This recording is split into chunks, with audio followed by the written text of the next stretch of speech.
तर उद्धव ठाकरेंनी महाराष्ट्राची परंपरा धुरीस मिळवली, नरेश म्हस्के यांनी देखील निशाणा साधला। महाराष्ट्राचा कणा खुर्चीसाठी घाण ठेवला अशा शब्दांमध्ये नरेश म्हस्केंनी जोरदार टीका केली आहे।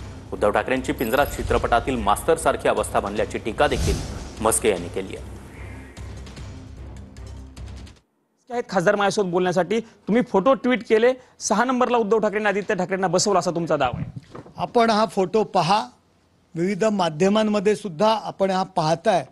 पहिली, दुसरी, तिसरी, चौथी, पाचवी, 6वी आणि 7वी या 7व्या रांगेमध्ये राहुल गांधी यांच्या प्रेझेंटेशनला उद्धवजी ठाकरे त्यांचा जो घटक पक्ष आहे, माजी मुख्यमंत्री राहिलेले उद्धवजी ठाकरे यांना 7व्या लाईनमध्ये राहुल गांधी यांनी बसवलेला आहे। आणि त्यांच्या पुढे ज्यांचे एक एक खासदार आहेत, ज्या पक्षाचे एक एक खासदार आहेत, अशी मंडळी पुढे बसलेली आहेत।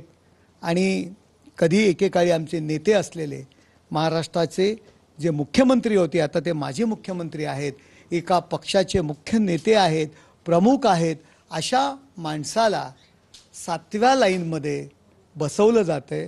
हा महाराष्ट्राचा अपमान आहे। राऊत म्हणतात टीका करणारे भंपक लोक आहेत, कारण प्रेझेंटेशन होतं, प्रेझेंटेशनमध्ये उद्धव ठाकरे एकदम मधोमध बसलेले होते, त्यांना सगळं दिसत होतं व्यवस्थित। बघा, मी संजय राऊत म्हणणार नाही, गांजा राऊत म्हणेल।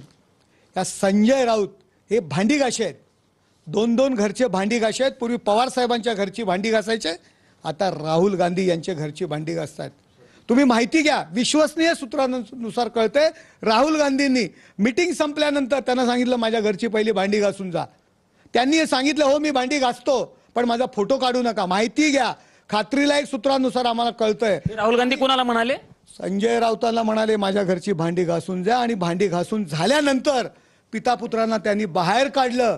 उद्धव ठाकरे यांची अवस्था या गांजा राऊतमुळे, पिंजरा चित्रपटातील जो मास्तर, तुम्हाला माहिती आहे मास्तराची भूमिका कशी नशिबाने थट्टा आज मांडली, तशी संजय राऊत सारख्या मंडळींमुळे उद्धव ठाकरेंवरती ही अवस्था आलेली आहे।